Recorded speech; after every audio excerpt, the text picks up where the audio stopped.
भगवान की जय। गुरु जी, आपकी आज्ञा से आज के कार्यक्रम को प्रारंभ करने की अनुमति दी जाए। जय हो, शुरू करें महाराज जी।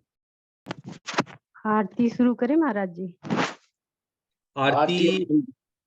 आरती कार्यक्रम के अंत में हम सब लोग करेंगे। गुरु जी ऐसे ही है अंत ना? में करेंगे जी, जैसा गुरु जी को कल है। भाई आरती अंत में गीता के कार्यक्रम पूर्ण होने पर आरती चरण स्पर्श। जय हो गुप्ता जी। श्री सदगुरुदेव भगवान की जय। गुरु जी के चरणों में सादर प्रणाम। आदरणीय देवेंद्र भाई के चरणों में सादर प्रणाम। आज हम सभी लोगों के लिए बहुत ही हर्ष का विषय है। गीता जयंती के उपलक्ष्य में, जैसा कि गुरु जी ने हम सभी को मार्गदर्शन दिया था, आज का ये कार्यक्रम उसी दृष्टि से आयोजित है। और सौभाग्यवश हम सब लोगों के बीच में आदरणीय डॉक्टर रितेश पटेल जी वडोदरा गुजरात से जुड़ रहे हैं। समय की मर्यादा को ध्यान में रखते हुए मैं एक बहुत छोटा सा लघु परिचय आपका हमारे सभी साप्ताहिक श्रोताओं से कराना चाहता हूं। आप वडोदरा में योग की सेवा में रत हैं। आप फाउंडर डायरेक्टर हैं life spring yoga institute Vadodara के, जो वहाँ एक काफी प्रतिष्ठित संस्थान जो योग के लिए अपनी सेवा दे रहा है।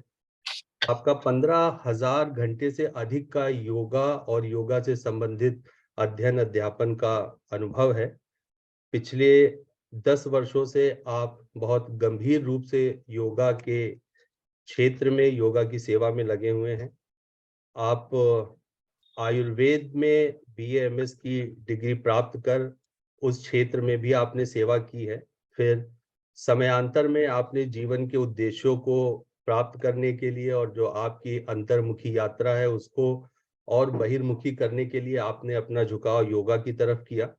आप masters in yoga therapy from Swami Vivekananda Anusandhan Sansthan Bangalore, जो कि बहुत ही प्रसिद्ध यूनिवर्सिटी है, वहां से आपने मास्टर्स की उपाधि प्राप्त करी है। इसके साथ ही साथ आप इंडियन योगा एसोसिएशन और एशियन योगा थेरेपिस्ट एसोसिएशन के सम्मानीय सदस्य हैं।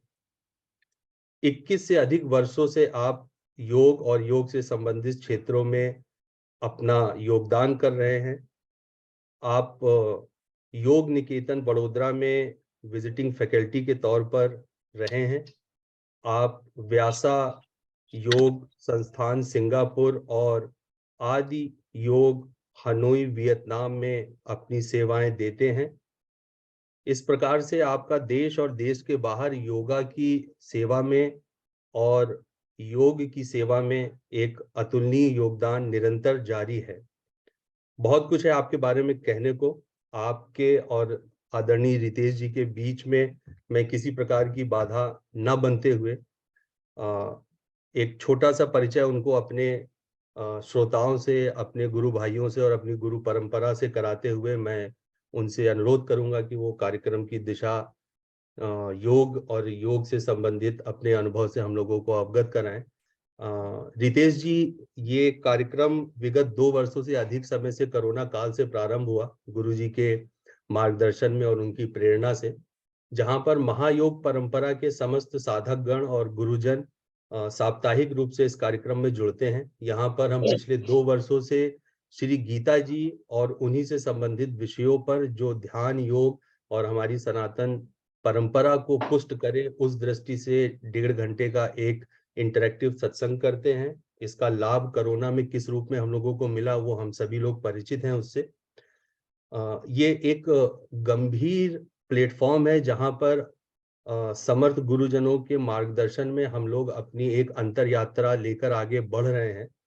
और आज के इस कार्यक्रम में आपके विस्तृत अनुभव से हम लोग ये आशा करते हैं कि उस यात्रा में जो कुछ रुकावटें हम लोगों ने महसूस करी, वो आध्यात्मिक और साइंटिफिक पक्ष से जो आपका अनुभव है वो हम लोगों को वो एक नई दिशा दे सकेगा, जिससे हम अपनी यात्रा को और तीव्र गति से आगे बढ़ा सकें। तो ये मंच मैं आपके समक्ष प्रस्तुत करता हूं और आपसे अनुरोध करता हूं कि आज के कार्यक्रम को आप अपनी दिशा और अपनी अनुभवों की कश्ती में लेकर आगे बढ़े। आदरणीय रितेश जी। धन्यवाद अजय जी। परम पूज्य गुरुदेव जी से आशीर्वाद और आज्ञा लेते हुए मैं इस कार्यक्रम को प्रारंभ करना चाहूंगा। मेरी आवाज स्पष्ट रूप से आ रही है? जी जी बराबर जी धन्यवाद। वैसे तो मुझे वरिष्ठ लोगों को देखकर थोड़ा सा घबराहट हो रही है, मेरी हार्ट भी थोड़ा बढ़ी हुई है, लेकिन माँ गीता के आशीर्वाद से हम कार्यक्रम प्रारंभ करेंगे। 3 ओमकार का उच्चारण करेंगे और फिर चूंकि आज गीता जयंती है तो गीता का ध्यान करते हुए हम ध्यान और गीता का जो संबंध है उसके बारे में चर्चा करना प्रारंभ करेंगे अभ्यास के साथ। अपने जगह पर पीठ, गर्दन और सिर को एक सीधी रेखा में रखते हुए प्रयास करें कि आपके कंधे थोड़ा लेफ्ट राइट खुले हुए हों, आपकी जो कॉलर बोन्स हैं वो थोड़ा साइड में स्प्रेडेड हों, आपके जो कान हैं वो कंधे के ठीक ऊपर हों, आपकी चिन थोड़ा ऑलमोस्ट 5 डिग्रीज झुकी हुई हो, आपकी पलकें कोमलता के साथ बंद हो। धीरे से अपने दोनों हाथों को प्रार्थना मुद्रा में ले आए। आपकी जो कोहनियां हैं वो साइड में और थोड़ा पीछे की तरफ हो। इस तरह अपने मन और अपने शरीर और अपनी सांस, इन तीनों को एक साथ आने दें।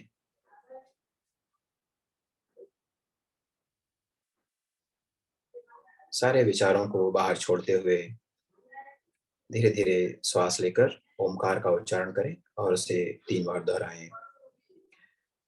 सांस लें।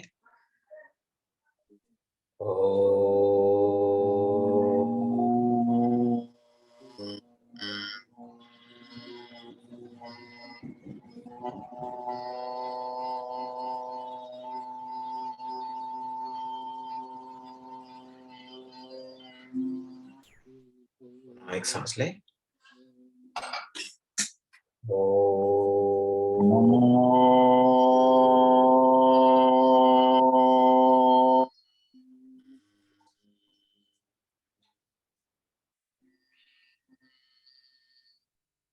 पुनः एक सांस लें।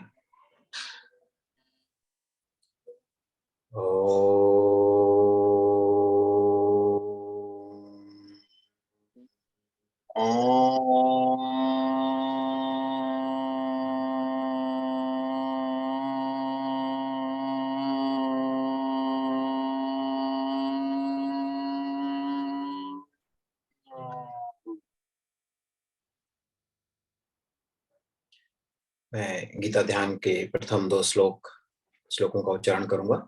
हम सब साथ साथ उच्चारण करने का प्रयास कर सकते हैं।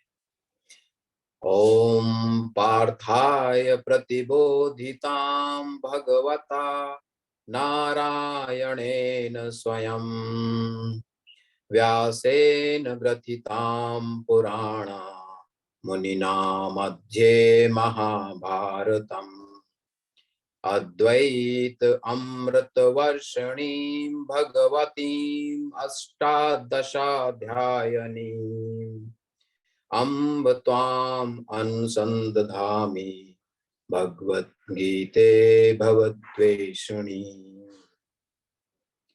ओम शांति शांति शांति।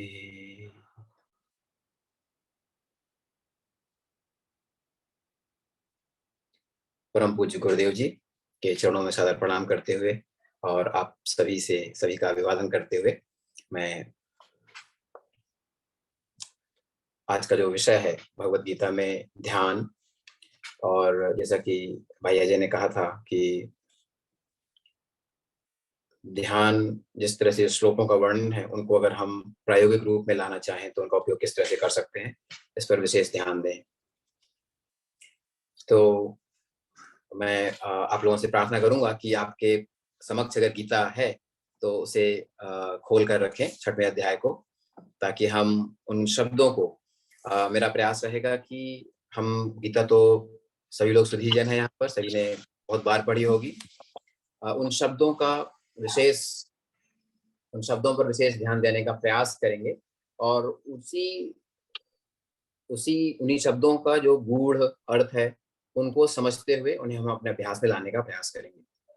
तो जैसा कि हम सबको पता है कि जब हम ध्यान के लिए अपने आप को तैयार करते हैं तो गीता में ही 6वें अध्याय में जो 16वें और 17वें श्लोक में जो दिशा निर्देश दिए गए हैं कि योग का अभ्यास करने के लिए किन कुछ बातों का, अनुशासन का, डिसिप्लिन का ध्यान रखना चाहिए, उनको जान लेते हैं। हम सबको उनके बारे में पता है, लेकिन क्योंकि हम ध्यान को विशेष रूप से समझने का प्रयास कर रहे हैं तो उनको भी हम अपने साथ जोड़ लेते हैं। तो 6वें अध्याय का 16वां और 17वां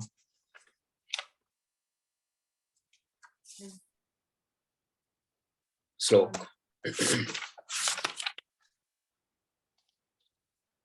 तो जो 16वां श्लोक है उसके अनुसार, न अति अश्नतः तु योगः अस्ति न च एकांतम अनशतः न च अति स्वप्नशीलस्य जागृतः न एव च अर्जुन।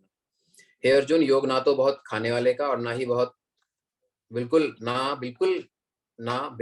खाने वाले का, तथा ना बहुत शयन करने वाले का और ना ही जागने वाले का सिद्ध होता है।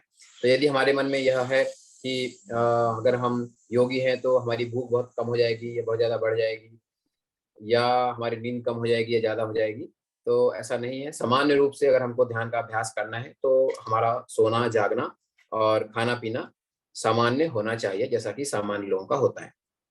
पहला डिसिप्लिन, इसको हमको डिसिप्लिन की तरह फॉलो करना होगा, अनुशासन के साथ फॉलो करना होगा। दूसरा है जो थोड़ा और विशेष है, युक्त आहार विहारस्य युक्त चेष्टस्य कर्मसु, 17वां श्लोक, युक्त स्वप्नावबोधस्य योगः भवति दुःखः। तो दुखों का नाश करने वाला योग यथा योग आहार विहार करने वाले का, कर्मों में यथा योग चेष्टा करने वाले का और यथा योग सोने तथा जागने वाले का ही सिद्ध होता है।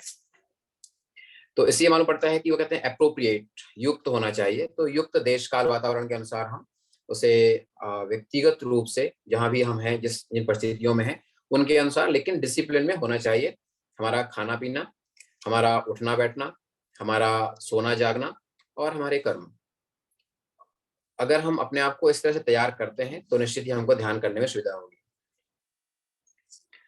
इनके बारे में मुझे लगता है हम सबको जानकारी होगी, और हम इनको जब भी हम ध्यान करते हैं तो हमें एक नजर डालनी चाहिए कि हमारा डिसिप्लिन जो लाइफ में है वो जिन सूत्रों का, जिन श्लोकों का हमने अभी के बारे में चर्चा की, संक्षिप्त चर्चा, वो आप फॉलो कर रहे हैं या नहीं कर रहे हैं। अगर आपका खाना पीना, उठना बैठना, सोना जागना और कर्म, एक्शंस आपके, वो अगर एप्रोप्रिएट नहीं है तो ध्यान नहीं होगा, कठिनाई होगी। यह हमको हमेशा अपने ध्यान में रखना चाहिए। और आप ध्यान कर रहे हैं और आपकी जो दृष्टि है इन बातों पर नहीं है तो निश्चित ही आपको कठिनाई होगी, क्योंकि हम सब साधक हैं और हमको हमेशा अपनी साधना में एक प्रोग्रेस की अपेक्षा रहती है। तो हमको ये देखना चाहिए कि हम डिसिप्लिन में है या नहीं। अगर डिसिप्लिन नहीं है तो हमारा discipline directly proportional to the success of our sadhana, ऐसे मान के चलना चाहिए।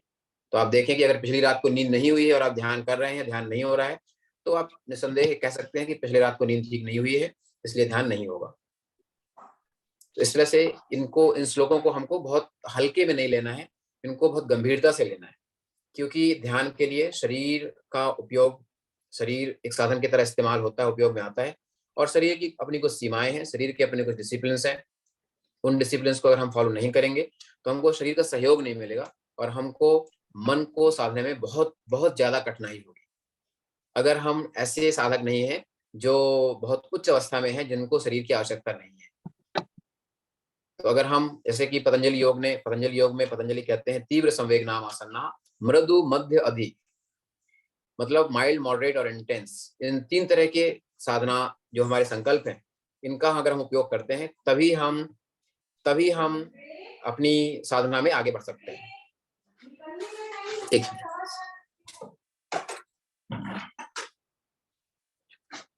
माफी चाहिए।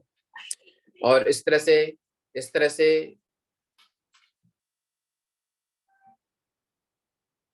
शरीर को साधने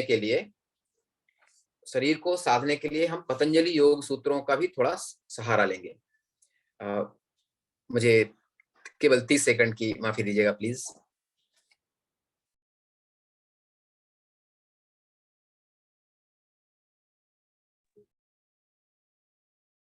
आज की सूचना एक बार पुनः मैं दोहरा देता हूं, जो लोग देर से ज्वाइन किए हैं।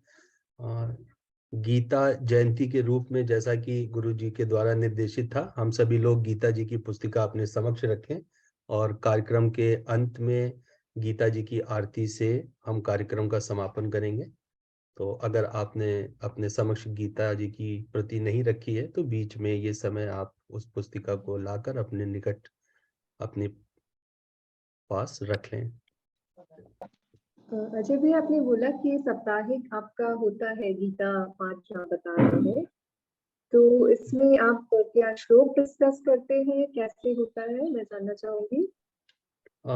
हम अभी आदरणीय गुरु जी हम लोगों के बीच में हैं, आप स्क्रीन पर देख रहे होंगे उनके द्वारा लिखित पुस्तक गीता जी पर, जो उनका भाष्य है गीता पद के नाम से, उसमें गीता के समस्त श्लोकों का वर्णन उन्होंने साधन की दृष्टि से किया है।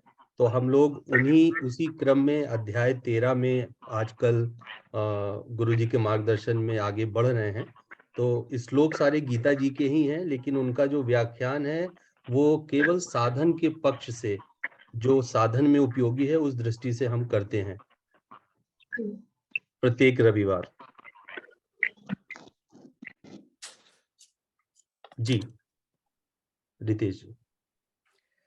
माफी चाहता हूँ जी। तो इस तरह से हमको शरीर का ध्यान रखते हुए शरीर को साधना है, और शरीर को साधने के लिए जो शरीर के आवश्यक अनुशासन है उनको हमको फॉलो करना ही होगा। इसमें आहार और निद्रा बहुत ही आवश्यक अंग है, और इनका हमको अवश्य ध्यान देना ही होगा अगर हम अपने ध्यान में सफलता चाहते हैं। आगे बढ़ते हैं। अब बात करेंगे हम 16वें अध्याय के 6वें अध्याय के 36वें श्लोक की, जिसमें अगर आप इसको खोल लें तो थोड़ा स्पष्ट होगा।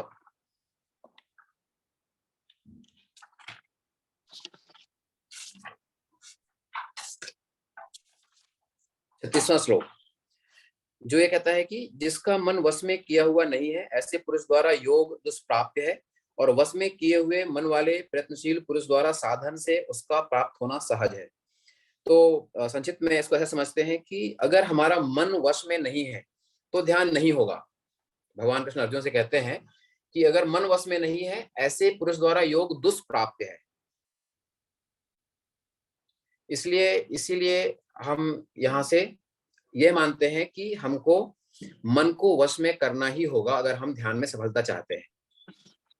तो इन पॉइंट्स को हमको पकड़ते चलना है। हम अगर ऐसा सोचते हैं कि हम मन में वश किए बिना और केवल ध्यान का आनंद ले पाए, तो ऐसा संभव नहीं है।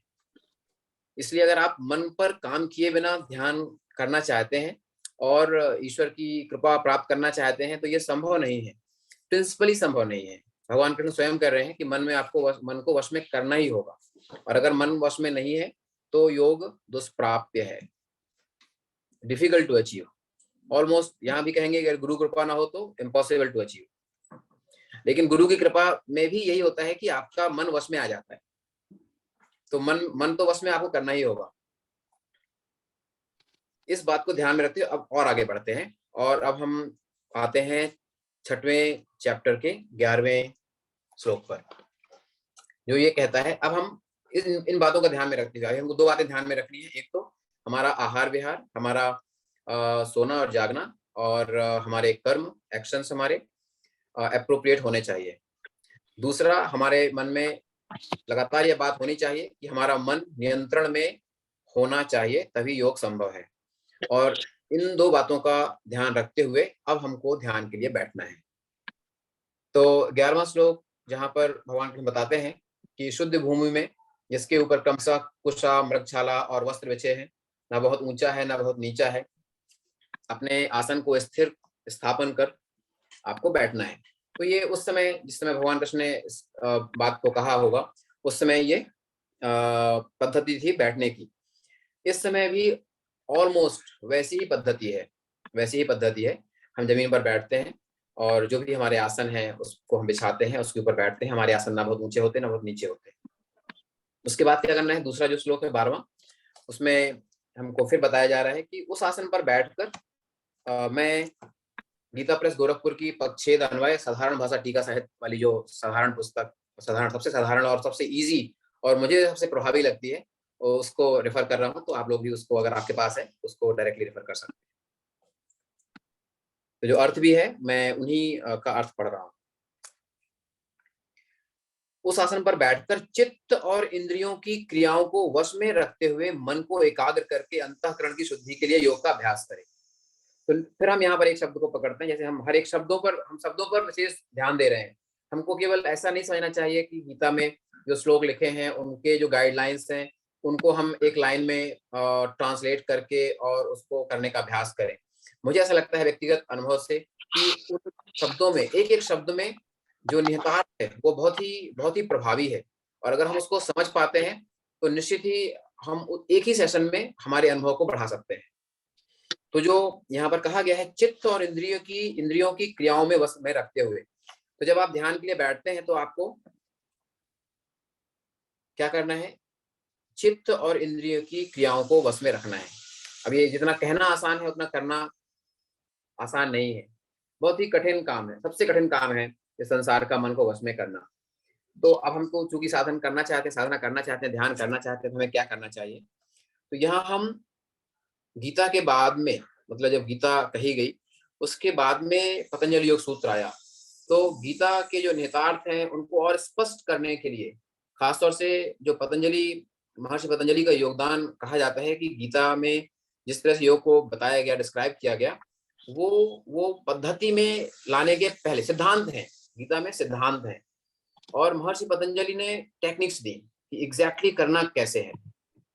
तो अगर हम थोड़ा सा गीता के ध्यान पर चर्चा करते हुए और उसके अनुभव को अपने बढ़ाने के लिए अगर हम पतंजलि योग सूत्र का सहारा लेते हैं तो निश्चित ही हम उन सिद्धांतों को, उनका जो एग्जीक्यूटिव एस्पेक्ट है उसको और अच्छी तरह से समझ सकते हैं। तो यहाँ हम अगर देखें तो अष्टांग योग में ध्यान के पहले की जो बातें बताई है महर्षि पतंजलि ने करने के जो स्टेप्स दिए हैं, यम, नियम, आसन, प्राणायाम, प्रत्याहार, धारणा, ध्यान, समाधि। तो हम ध्यान की बात कर रहे हैं तो हम उनके ध्यान के पहले के जो प्रीरिक्विजिट्स हैं जिन्हें हमको करना ही होगा, उनका हम अभ्यास करें तो हमारा ध्यान आसान हो सकता है। और इसी श्रृंखला में, इसी क्रम में चित्त, जो 12वें श्लोक में भगवान कृष्ण कह रहे हैं कि चित्त और इंद्रिय की क्रियाओं को वश में रखो। तो ये संभव है कैसे, अगर हम पतंजलि योग का प्रत्याहार वाला जो पक्ष है उसको अभ्यास में लाते हैं। वह क्या है, वह कहता है, ये पतंजलि योग सूत्र का दूसरा अध्याय जो है उसका 54th सूत्र है, स्व विषया संप्रयोगे चित्त स्वरूपानुकार इम इंद्रियाणाम प्रत्याहार। प्रत्याहार मतलब प्रत्याहार भी है कि आपकी जो इंद्रियां हैं उनके जो विषय हैं उनसे उनको आपको विड्रॉ करना है। इसको हम सेंस विड्रॉवल भी कहते हैं। आपकी जो हमारी पंच इंद्रियां हैं या ध्यान के समय तो सारी इंद्रियां, एकादश इंद्रियां, कर्म इंद्रियां भी, ज्ञान इंद्रियां भी और उभय इंद्रिय मन भी, उन सबको उनके जो विषय हैं, सब्जेक्ट्स हैं, उनसे उनको अलग करके रखना है। तो आपकी हमारी जो इंद्रियां हैं जो जहां जहां अपने विषयों में जाएंगी, हमको उस अभ्यास में क्या करना है, जैसे हमको मालूम पड़ता है हमारी चेतना के माध्यम से कि हमारी इंद्रिय इस विषय में गई है अपने विषय में, उसको तुरंत विड्रॉ करना है और इसी अभ्यास को चालू रखना है। प्रत्याहार का जो अभ्यास है ये 24 आवर्स का अभ्यास है। जब भी जहां भी आप इस अभ्यास को कर सकते हैं, लगातार मानसिक अभ्यास है। तो ऐसा करने से हमारा जो मन है वह चित्त स्वरूपानुकार हो जाता है, चित्त अपने स्वरूप में आ जाता है और इंद्रियां अपने विषयों से दूर चली जाती हैं, चित्त अपने स्वरूप में आ जाता है। और ऐसा होने से प्रत्याहार के बाद में आता है धारणा। तो कल अजय जी कह रहे थे कि धारणा की शक्ति, हम ध्यान करते हैं तो उसमें जो धारणा वाला जो पक्ष है वो कैसे मजबूत हो। तो जब तक हम प्रत्याहार नहीं करेंगे तब तक धारणा की क्षमता हमारी बढ़ेगी नहीं। अब हमको प्रत्याहार के भी पहले जाना होगा। पतंजलि योग सूत्र के अनुसार अगर हम ध्यान को अच्छा करना चाहते हैं, और वह जो अभ्यास है उसे हम कहते हैं प्राणायाम। पतंजलि ने स्पष्ट रूप से बताया है कि प्राणायाम का अभ्यास करने से धारणासु च योग्यता मनसः, धारणासु च योग्यता मनसः, प्राणायाम करने से मन की जो धारण की क्षमता है वो बढ़ जाती है, धारणा शक्ति बढ़ जाती है। और ध्यान हम जब करते हैं तो ध्यान के पहले हमको धारणा करनी होती है, और वह धारणा निर्भर करती है कि आपका मन और आपकी इंद्रियां कहाँ भाग रहे हैं, और वह निर्भर करता है आपकी सांस पर, और सांस निर्भर करती है आपके शरीर की स्थिरता पर। तो इस तरह से, और हम थोड़ा अगर आगे बढ़े तो चित्त, अब फिर वापस आते हैं 12वें श्लोक पर, जहां पर बात कही जा रही है कि चित्त और इंद्रियों को वश में करना आवश्यक है जब आप ध्यान कर रहे हैं। यह वही ध्यान का अभ्यास है।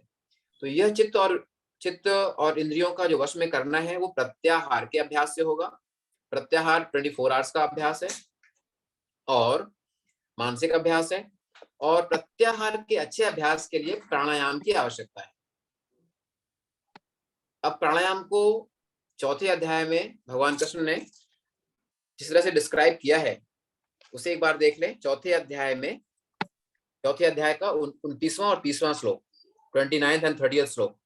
अपाने जुहति प्राणम प्राणे अपानम तथा परे प्राणापान गति रुद्ध्वा प्राणायाम परायणः। इसी को केवल देखते हैं। तो जो प्राणायाम में पारायण व्यक्ति है वो अपने प्राण को अपान में और अपान को प्राण में की आहुति देते हैं, यज्ञ करते हैं। यज्ञ के प्रकारों में बताया गया है कि प्राणायाम एक यज्ञ का प्रकार है। गीता में प्राणायाम को यज्ञ का प्रकार बताया गया है, जहां पर प्राण अपान में, मतलब भीतर जाती हुई सांस बाहर जाने वाली सांस में, और बाहर जाने वाली सांस भीतर जाने वाली सांस में समाप्त हो जाती है, लूज टर्म में बात करते हुए समझने के लिए। लेकिन वो कहते हैं ऐसा करते हैं, ऐसा होता है ऐसा नहीं। ये साधारण रूप से अगर आपका ध्यान नहीं है तो होता रहता है, और नहीं भी होता है क्योंकि सांस छोटी हो जाती है। लेकिन जो साधक है, जब साधक आंखें बंद करके पीठ गर्दन और सिर को सीधा करके बैठता है और यह यज्ञ करता है प्राण का अपान में और अपान का प्राण में, तो आप देखें अगर आप 5 मिनट भी ऐसा कर पाते हैं तो आप निश्चित ही आपकी जो धारणा क्षमता है बढ़ जाती है तुरंत, और आप ध्यान का अनुभव, सूक्ष्म अनुभव या एक लघु समय का अनुभव कर पाते हैं, कुछ सेकंड्स का ही सही। तो प्राणायाम, क्योंकि जैसे ही प्राणायाम में आपकी जो सांसें हैं, प्राण और अपान, भीतर जाने वाली बाहर जाने वाली, उनमें जब नियमितता आती है, उनमें जब सिंक्रोनाइजेशन आता है, उनमें जब एक रिदम आता है, वो जब लंबे गहरे धीमे होते हैं, कंटिन्यूअस होते हैं, यूनिफॉर्म होते हैं, तो अपने आप उनमें कुंभक भी होने लगता है, अपने आप सांस रुकने भी लगती है स्वतः, स्वाभाविक रूप से, जिसे हम केवल कुंभक कहते हैं, जो प्राणायाम की एक एडवांस स्टेज है। और ऐसा होते ही मन अपने आप धीमा पड़ने लगता है, इंद्रियां अपने आप विड्रॉ करने लगती हैं अपने आप को अपने सब्जेक्ट से। ये स्वाभाविक रूप से होता है, लेकिन इसके लिए आपको प्राणायाम का अभ्यास करना पड़ेगा।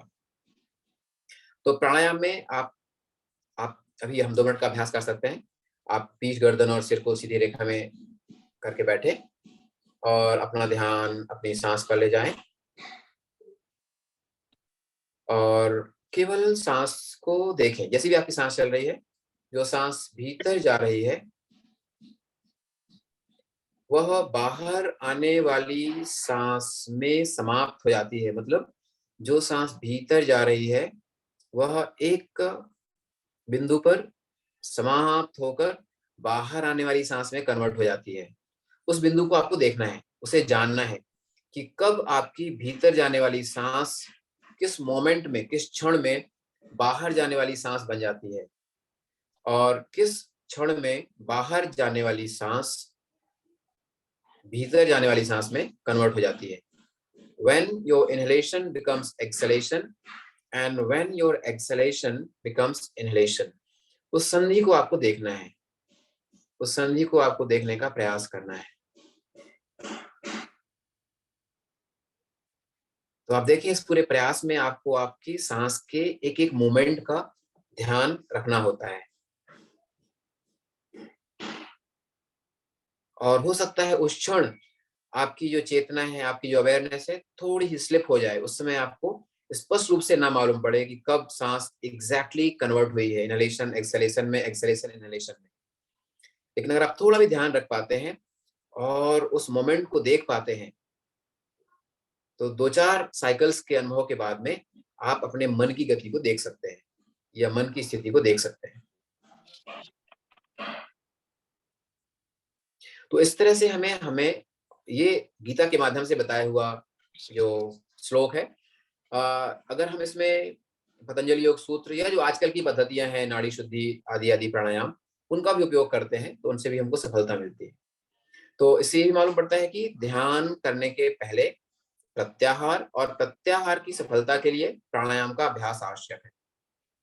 और अब प्राणायाम क्यों ठीक से होता है या नहीं होता, उसका आप देखें कि अब आगे वाले श्लोक में वापस आते हैं हम 6वें अध्याय पर, प्राणायाम की चर्चा करने के बाद में। यहाँ पर 6वें अध्याय का 13वां श्लोक, 6वें अध्याय का 13वां श्लोक, जहां पर भगवान कृष्ण कहते हैं काया, सिर और गले को समान, यहाँ पर शब्दों पर ध्यान देना जरूर आवश्यक है, अचल और स्थिर, काया, सिर और गले को समान एवं अचल धारण करके स्थिर होकर, 2 वर्ड से जिनका ध्यान देना होगा, अचल और स्थिर। अब आप देखें कि जब भी हम ध्यान करने के लिए बैठते हैं और हमारा शरीर हर 2 मिनट में हिलता डुलता है, हम कहीं गर्दन घुमाते हैं, कहीं पर थोड़ा पीठ को टेढ़ा करते हैं, हम सुविधाजनक स्थिति में आने का प्रयास करते हैं।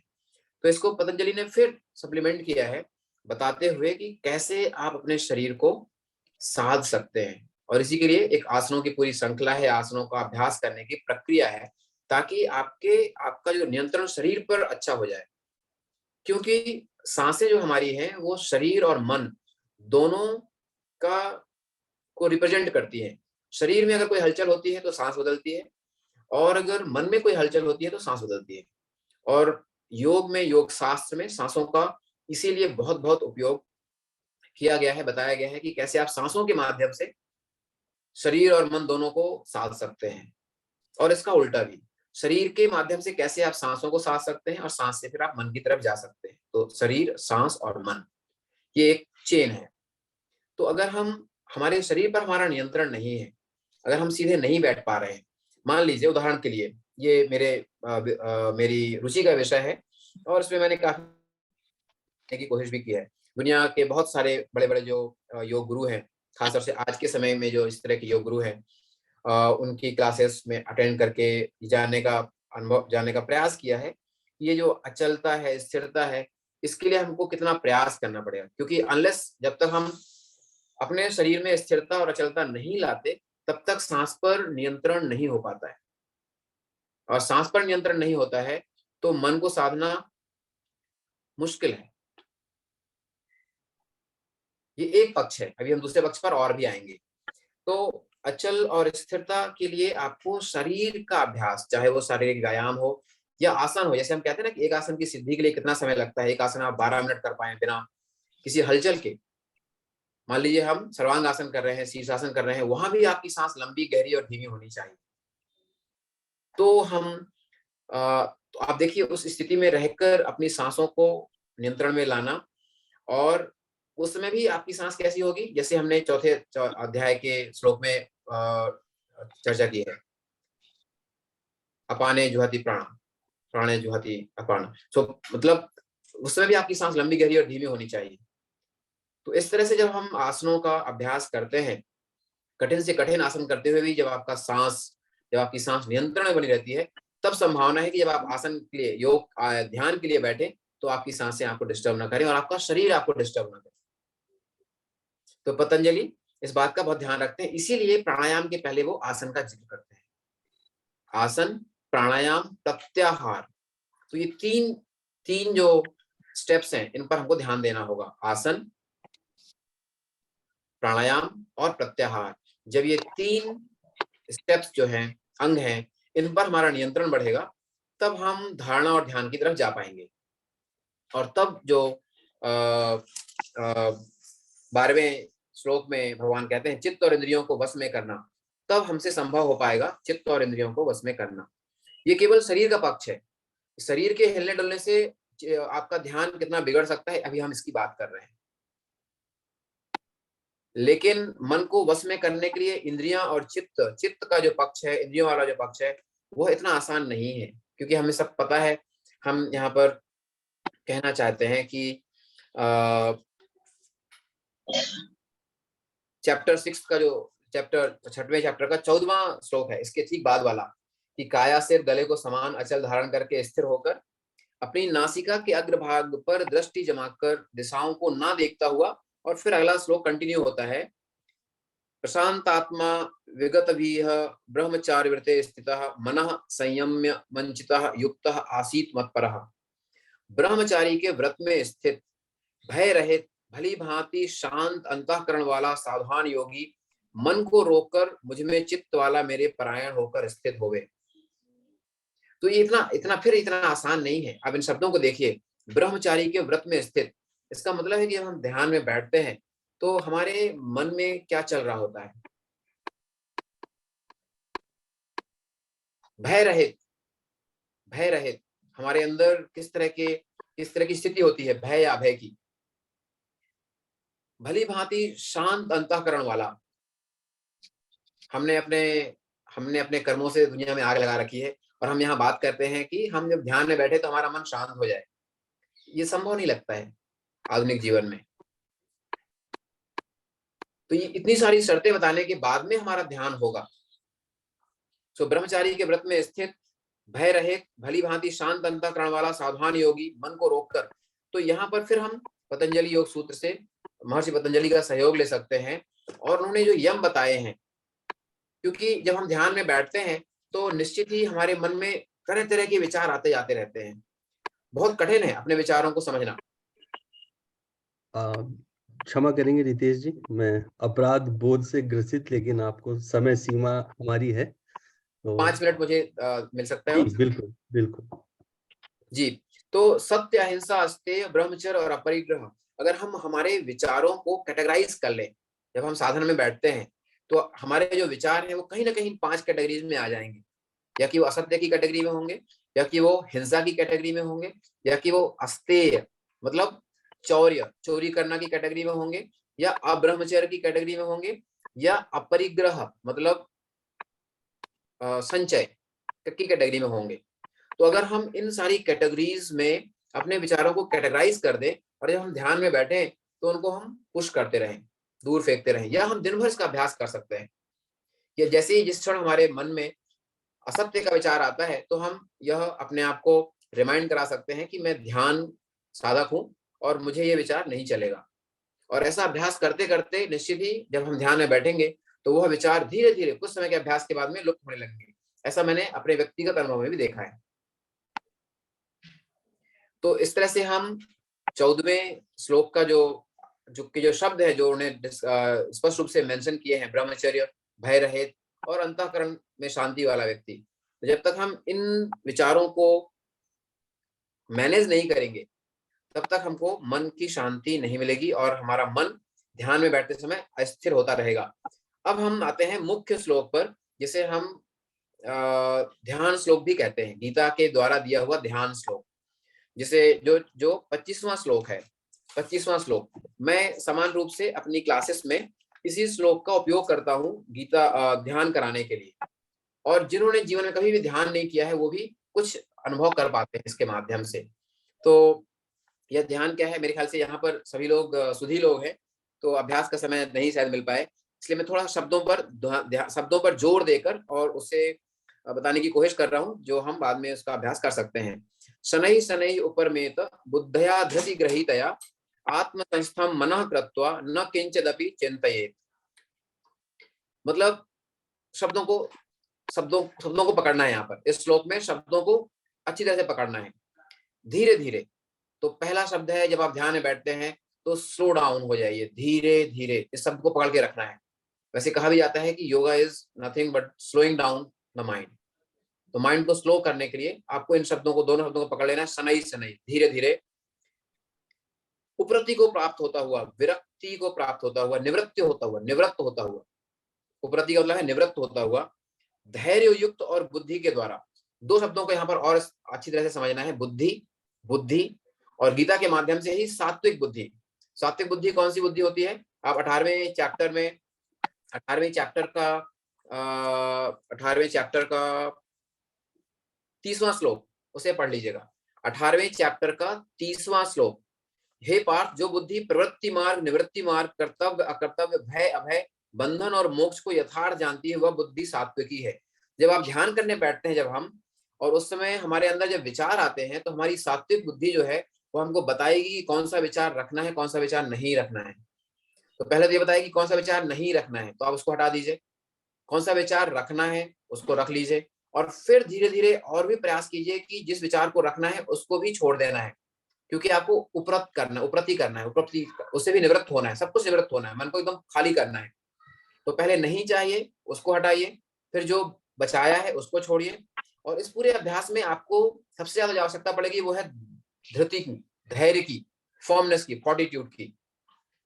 तो इन 3 शब्दों को हमको पकड़ना है और आपका ध्यान हो जाएगा। शनै शनै, धीरे धीरे, बुद्धि का उपयोग, सात्विक बुद्धि का उपयोग डिस्क्रिमिनेट करने के लिए, और धैर्य का उपयोग। परेशान नहीं होना है कि आज मेरा ध्यान क्यों नहीं हो रहा है। 2 मिनट 3 मिनट पेशेंस बना रहना चाहिए, पेशेंस बना रहना चाहिए। तो जो धृति ग्रहीतया, और मेरा ऐसा खुद का अनुभव है, और जिन लोगों ने भी इस अभ्यास को किया है उनका अनुभव है कि ऐसा करने से आपका मन शांत हो जाता है। जिस स्थिति में आप बैठे थे, और अगर आप 5, 10, 15 मिनट इस अभ्यास को करते हैं, तो निश्चित ही पहले के और बाद में अनुभव में एक स्पष्ट अंतर होता है, और उसी को हम विश्वास के साथ में अनुभव बनाए रखते हुए आगे बढ़ सकते हैं, और निश्चित ही हमारा जो ध्यान है वो बेहतर बेहतर और बेहतर होगा। बहुत बहुत आभार आपका। बहुत बहुत धन्यवाद मुझे यह मौका देने के लिए। आपको बीच में रोकने के अपराध बोध से मैं मुक्त स्वयं को नहीं महसूस कर रहा हूँ। ये शुरुआत है, और हम सने सने आपका योग अमृत रसपान जरूर करेंगे। अगर आपके पास समय हो तो हम अनुरोध करेंगे आप हमारे साथ बने रहें हमारे इस कार्यक्रम में। मैं गुरु जी से अनुरोध करूंगा कि आप रितेश जी के लिए आशीर्वचन 2 शब्द गुरु जी बोले, उसके बाद हम कार्यक्रम में आगे बढ़ेंगे। आदरणीय गुरु जी। भाई रितेश जी ने काफी इस समय में बहुत सद प्रयास किया है, और उन्होंने जैसा बताया है तो उस पर चल करके हम सुगमता पूर्वक इस ध्यानामृत ज्ञान सागर में उतर सकते हैं। और इसमें भगवान कृष्ण की साक्षी है, इसलिए इसमें शंका की कोई गुंजाइश नहीं है। आपको बहुत साधुवाद, और आपसे लोगों को ऐसा ही बहुत लाभ मिलता रहे, ऐसी शुभ आकांक्षा है। बहुत बहुत आभार। गुरु जी का सादर आभार। कार्यक्रम के अगले पक्ष में हम बढ़ते हैं। गीता जयंती के उपलक्ष्य में आदरणीय देवेंद्र भाई हमारे बीच में हैं। आदरणीय श्री राजेश मिश्र जी बनारस से, और आदरणीय श्री संजय देव जी। आप सभी लोगों से मेरा अनुरोध है क्रमबद्ध तरीके से गीता जी के महात्म के विषय में आप हम लोगों का मार्गदर्शन करें, चूंकि आज का कार्यक्रम गीता जयंती को ध्यान में रखते हुए आयोजित हुआ है। तो संक्षिप्त में समय सीमा का मर्यादा को ध्यान में रखते हुए आप सभी लोगों के श्रीमुख से गीता जी के महात्म को हम लोग सुने और उससे जीवन में लाभ लें। प्रारंभ करते हैं आदरणीय श्री देवेंद्र भाई जी से।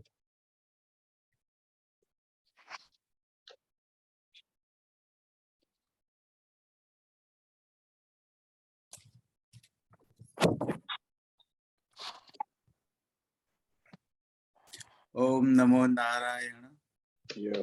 ललित गुरु जी और रितेश जी को मेरा सादर प्रणाम, और सभी गुरुजनों को मेरा प्रणाम। भगवत गीता में जो 13वां अध्याय का हमने पिछले सप्ताह में जो हमारा डिस्कशन हुआ था, क्षेत्र और क्षेत्रज्ञ, तो भगवत गीता का हमारा मूल उद्देश्य है कि ध्यान और ज्ञान दोनों के मार्ग से क्षेत्रज्ञ को पहचानना, और क्षेत्रज्ञ क्या है उसका आत्मक साक्षात्कार और क्षेत्रज्ञ की अनुभूति करना, यही हमारा जीवन का उद्देश्य है। न यही सारा ज्ञान और वही मार्ग हमें भगवत गीता में श्री कृष्ण भगवान ने दिया हुआ है। तो हम दृष्टा और दृश्य, हम दृष्टा होके ये दृश्यमान सारे जगत का जो अनुभव कर रहे हैं, तो वही उसका हमारा उद्देश्य सिर्फ आत्मा साक्षात्कार है और हमारे खुद के स्वरूप को ही अनुभव करना, वही हमारा उद्देश्य है। न वो सारा रास्ता भगवत गीता में बताया हुआ है। अभी मैं थोड़ा संक्षिप्त में क्षेत्रज्ञ का अनुभव कैसे हो पाएगा इसका मैं आपको बताता हूँ कि जो सारा उसका मार्ग, उसकी दिशाएं भगवत गीता में दिया हुआ है। पिछले समय में मैंने क्षेत्रज्ञ जैसे क्षेत्र का अनुभव करता है, तो ये क्षेत्र मीन्स पंचमहाभूत तत्व, 5 इंद्रिया जो आंख, कान, त्वचा, जिह्वा और नाक, जो क्षेत्रज्ञ, इनके माध्यम से ये जगत को क्षेत्रज्ञ देखता है। तो उसके बारे में उपाध्याय जी ने प्रश्न किया था कि जो सारा 5 इंद्रिया है उसका जो मूल है वो मन है, लेकिन मन और क्षेत्रज्ञ में क्या फर्क है उसका ज्ञान जरूरी है। तो मन का मूल बुद्धि है, बुद्धि का मूल स्मृति है, स्मृति का मूल चित्त है, और चित्त का मूल जो अभी रितेश जी ने बताया कि भाई प्राण तत्व प्राणवायु है, और प्राणवायु का मूल जीव है, जीव का मूल अहम भाव है, अहम भाव का मूल व्यष्टि जीव है, न व्यष्टि जीव का मूल क्षेत्रज्ञ आत्मा है। तो हम जो हमारी जो लिमिटेशन है वो मन, बुद्धि और स्मृति तक ही है। उसके ऊपर जो अभी प्राण तत्व, जो हम श्वास की बात कर रहे थे, और जो चित्त और जीव है उसका जो अनुभव हमें करता है, जो क्षेत्रज्ञ का हमारे शरीर के अंदर, वही रास्ता हमने भगवत गीता में भगवान श्री कृष्ण ने बताया हुआ है। अभी क्षेत्रज्ञ को हम कैसे पहचान पाए, तो वो इसका उदाहरण मैं एक ही तरह बताऊंगा कि क्षेत्रज्ञ मीन्स आपने जो एक दिन पहले स्वप्न देखा, कुछ दिन पहले स्वप्न देखा, हर एक के लिए स्वप्न अलग था, लेकिन क्षेत्रज्ञ एक ही है जो आपका स्वरूप है। तो आपको ध्यान में बैठने के समय वही ढूंढना है कि हमारे अंदर क्षेत्रज्ञ कौन है, तो जिस जो स्वप्न के और ये जगत के लिए हम दृष्टा है, कि जिससे हम जगत को ये 5 इंद्रियों के माध्यम से देख रहे हैं। इसके पहले हमारा भी बहुत जन्म हुआ है, अनंत पुनर्जन्म पहले भी हुआ था। हर एक जन्म में क्षेत्रज्ञ तो एक ही था, जो हमारा पिंड स्वरूप है, जो हमारा जीव है। तो ध्यान के समय में ये 5 इंद्रियों, 5 कर्मेंद्रिय के माध्यम से जो जगत देखते हो, उसी दृष्टा और दृश्य दोनों का जब तक लय नहीं होगा और अहम भाव की निवृत्ति नहीं होगी, चित्त वृत्ति का निरोध नहीं होगा, तब तक आपको क्षेत्रज्ञ को और ब्रह्म तत्व का ज्ञान नहीं होगा।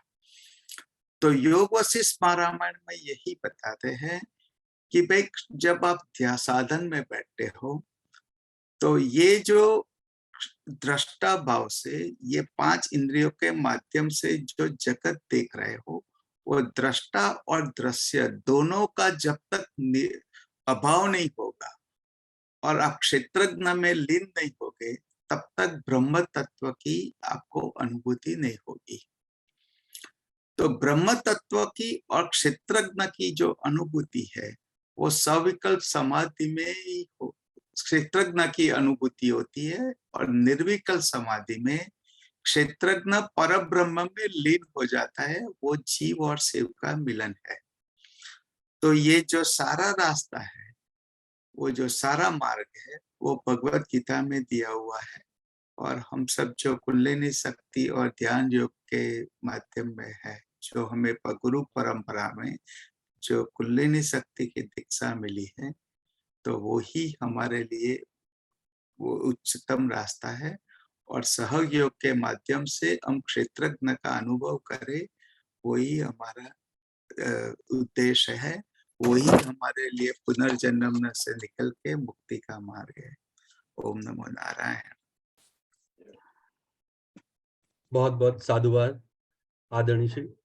अब मैं अनुरोध करूंगा आदरणीय श्री राजेश मिश्र जी से कि आप हम लोगों का मार्गदर्शन करें और गीता जी के महात्म पर अपने विचार साझा करें।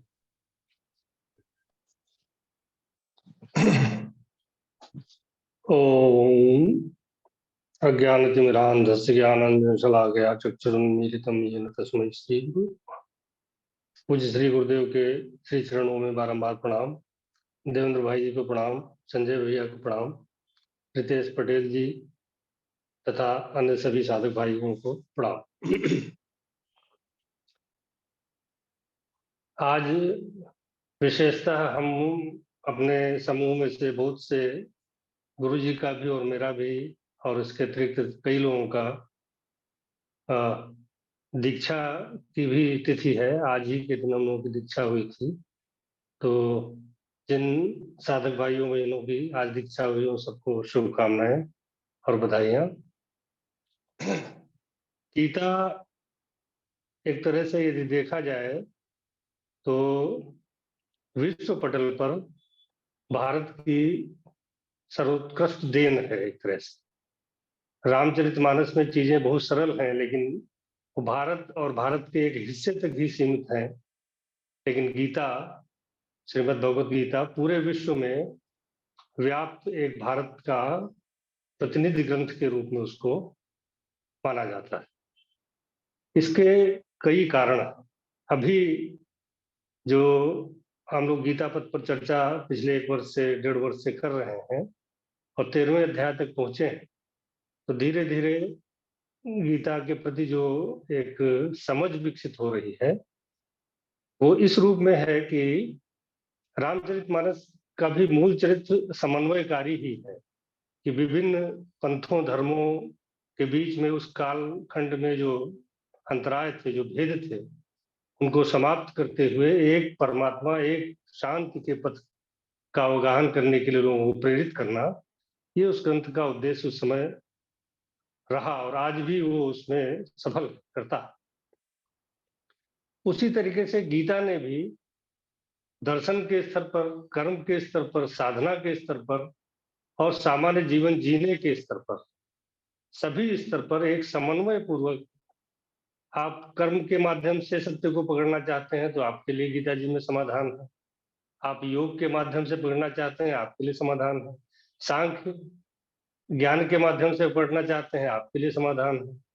आप पूर्ण शरणागति और भक्ति के मार्ग से सत्य को पकड़ना चाहते हैं, आप साक्षात्कार करना चाहते हैं, आपके लिए समाधान है। तो इस तरह से सभी को एक तरह से आकर्षित करने की शक्ति श्रीमद् भगवत गीता में है। और आश्चर्य की बात यह है कि कल जब गुरु से बात हुई कि कुछ गीता की प्रतियां, गुरु जी जब यहाँ गीता पद पर कार्य कर रहे थे, कुछ उस समय संकलन हुआ और वो प्रवाह अभी तक रुका नहीं है। तो अभी मैं गिन रहा था, ये 18 प्रतियां जो है गीता की, विभिन्न संस्करण 18 गीता के, ये संकलित हो गए हैं। मैं नहीं पढ़ पाया हूँ, कुछ ही कभी देखा गया संदर्भ वसात, और कुछ में रुचि हुई तो उनको पूरा पढ़ा भी गया है। जैसे गांधी जी अनासक्त योग को गीता का मर्म मानते हैं, बाल गंगाधर तिलक कर्म योग को गीता का मर्म मानते हैं, आपके इस्कान वाले प्रभुपाद जी जो है भक्ति को ही गीता का परम पाथेय मानते हैं। तो इस तरह से विभिन्न लोग गीता में अपने स्वरूप का निष्पादन कर। अच्छा, कोई भी ऐसा पंथ नहीं है जिसने गीता पर टीका न लिखी हो। जितने भी धार्मिक संप्रदाय हैं, साधन परक संप्रदाय हैं, सभी ने गीता पर अपनी अपनी टीकाएं दी। तो इस विषय पर अब जैसे हम लोग गीता के महत्व, वो तो महत्व स्थापित है और जैसा कि गुरुदेव कहा करते थे, चित्रकूट वाले हमारे गुरुजी, उन्होंने शिक्षा के बाद एक सूत्र दिया कि अब आपको धर्म शास्त्रों का अर्थ समझ में आएगा। तो अर्थ ये है कि ये सारे धर्म शास्त्र जो हैं वो आत्म परिष्कार के लिए, आप अपने परिष्कार के लिए उसमें से सूत्र कहाँ से खोजते हैं। तो जैसा रितेश भाई जी ने भी बताया कि मन को किस तरह से आप वश में करके और किस तरह से उस पर कार्य करके, उस पर कार्य किए बिना आप साधन में आगे नहीं बढ़ सकते। ये सभी का मानना, सदाचार और आपकी नैतिकता, ये सभी धर्मों के आधार हैं। वो हिंदू धर्म के विभिन्न पंथ हों या अन्य धर्म भी, बौद्ध धर्म हो, जैन धर्म, जितने पूर्वात्म धर्म और इवन क्रिश्चियनिटी भी, सदाचार और नैतिकता ये दो मूल हैं जिनके आधार पर आपकी पूरी आंतरिक यात्रा बनी चलती है, बढ़ती है, आगे बढ़ती है। अगर सदाचार, और जैसे आपने एक बड़ा सुंदर उदाहरण, दुनिया में आग लगाए हुए और मन की शांति की कल्पना कर रहे हैं, तो ये तो संभव ही नहीं। संसार आपका जितना शांत होगा, मन उतना ही शांत होगा, क्योंकि संसार भी मन ही है, मन का ही प्रक्षेप संसार है। जितने भी हम वैज्ञानिक आविष्कार, सुविधाएं सब देख रहे हैं, मन का ही प्रसार। तो मन का ही प्रसार अगर बना रहेगा चारों तरफ, तो फिर संसार का प्रसार होने से मन शांत नहीं होगा। मैंने जो इसमें से सूत्र खोजा वो है, उसकी कई बार चर्चा भी उस पर हो चुकी है, और गुरुजी भी कहते हैं कि यदि आपने चलते हुए आते हुए विचार को तत्काल नहीं पकड़ा तो शाम तक वो फिर 10 मुंह का रावण हो जाएगा, आप उसको नियंत्रित नहीं कर पाएंगे। तो वो ये है कि ध्यातो विषयान पुरुषः संगस्तेषु उपजायते संगाते जायतो कामः कामात् क्रोधोपजायते क्रोधात् भवति सम्मोहः सम्मोहात् स्मृतिविध्वंसात् स्मृतिभ्रंशात् बुद्धिनाशो बुद्धिनाशात् प्रणश्यति। स्मृति का नाश, इस सूत्र का जो जयंत भाई जी ने बताया, स्मृति तक ही हमारी जो है सीमा है, मन बुद्धि और स्मृति।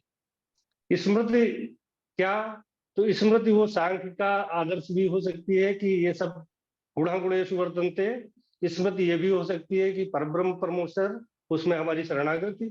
ईश्वर स्मृति ये भी हो सकती है कि चतुर्भुजधारी चतुर्भुज विष्णु ही संसार के रचयिता है और उन्हीं के शरण में हम हैं।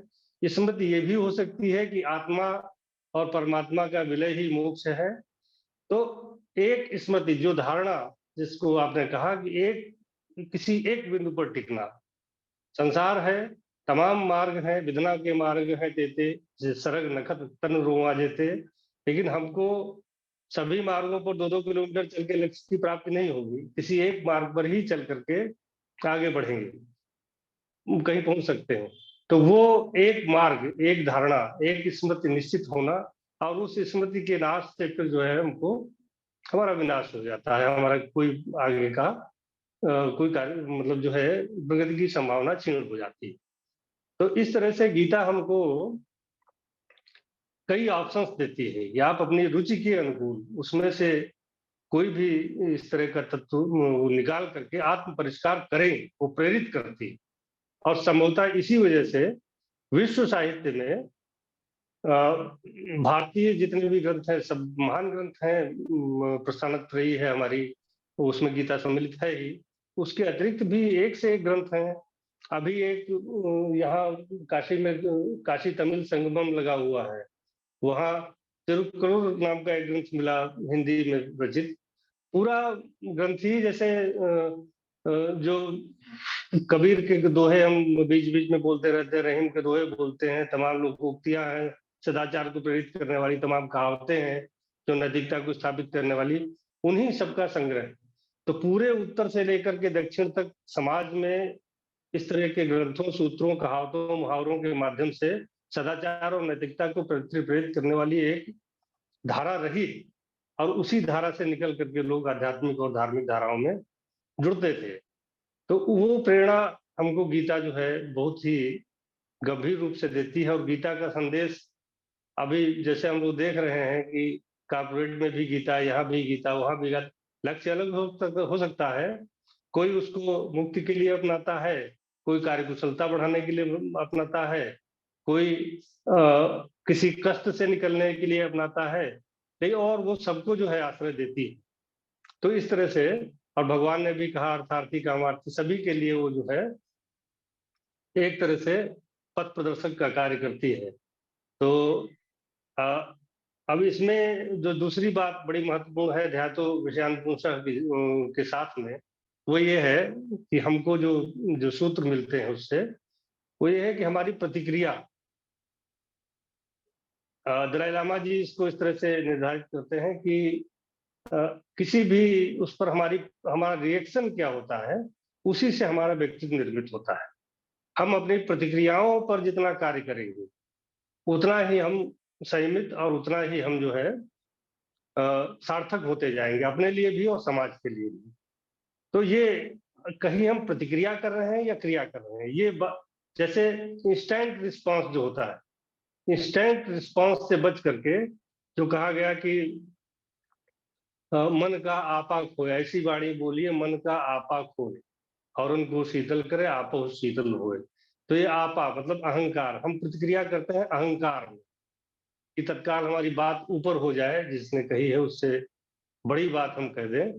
तो इस भाव, जब अहंकार पर हम काम करेंगे, मन पर कार्य करेंगे, अपने होने का दूसरा केंद्र खोजेंगे कि हम ये शरीर नहीं है आत्मा है, तो वहां से हमको सूत्र प्राप्त होगा।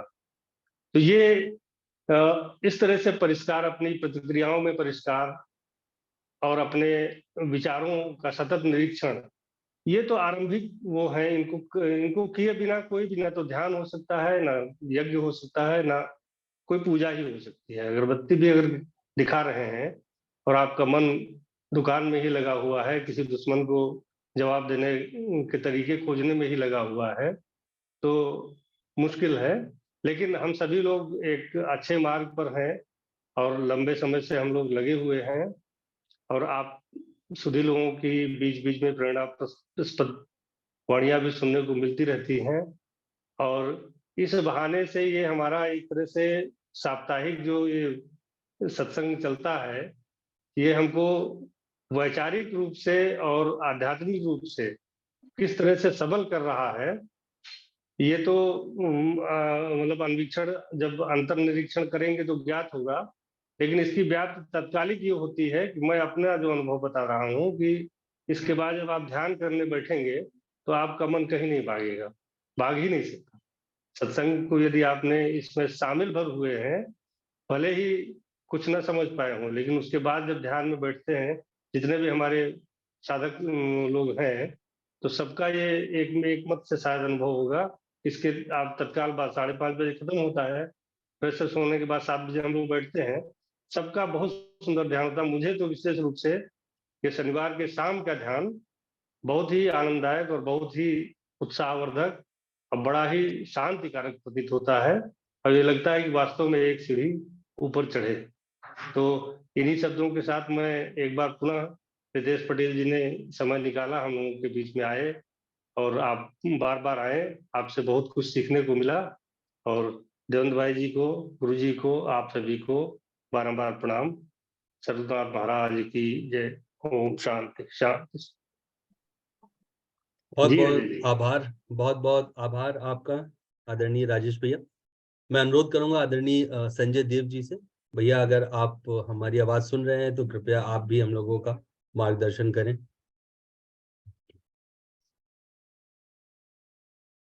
जी अजय भैया, आपका आदेश सिरोधार्य। प्रणाम गुरु जी। जय गुरु।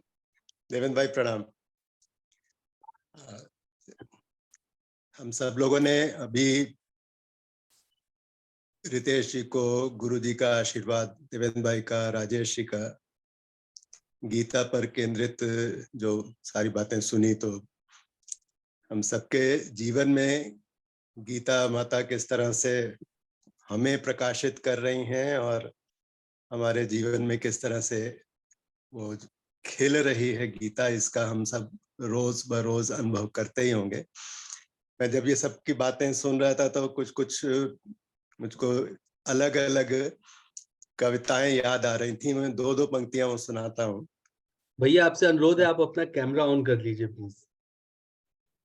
अरे कैमरा तो अच्छा ठीक है, आप कर लीजिए। हाँ बिल्कुल बिल्कुल, ये तो संचालक महोदय हैं, इनके आदेश से कैसे डिगा जा सकता है।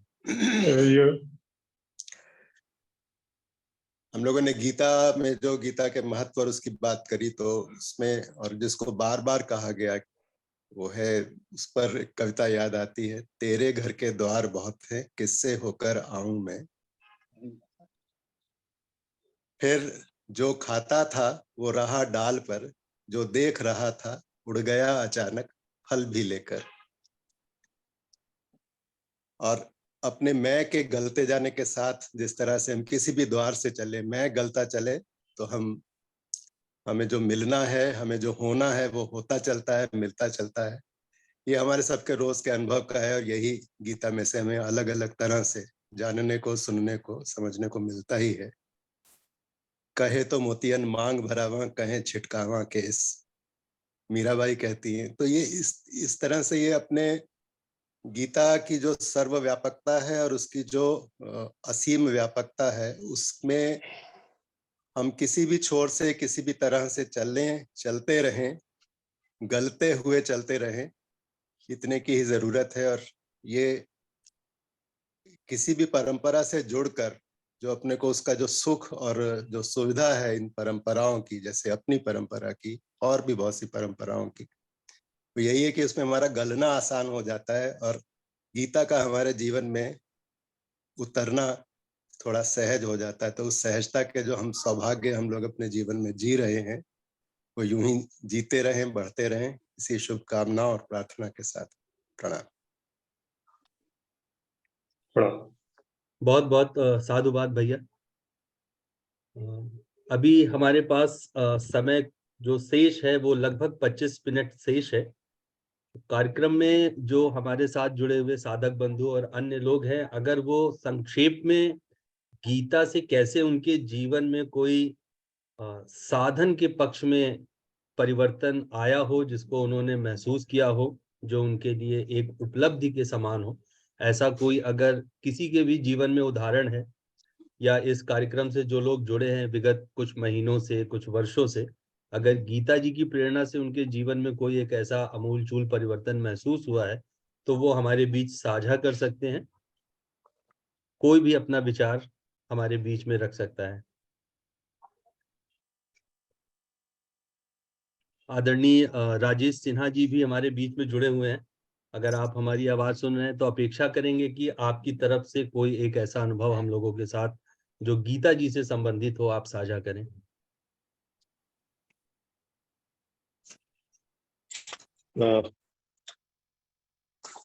गुरुजी, गुरुद्वय को सादर नमन करते हुए, गीता जी के बारे में अगर हम कहें तो मुझे एक चीज जो मेरे जीवन में गीता से उतरी है, वह निष्काम कर्मयोग की।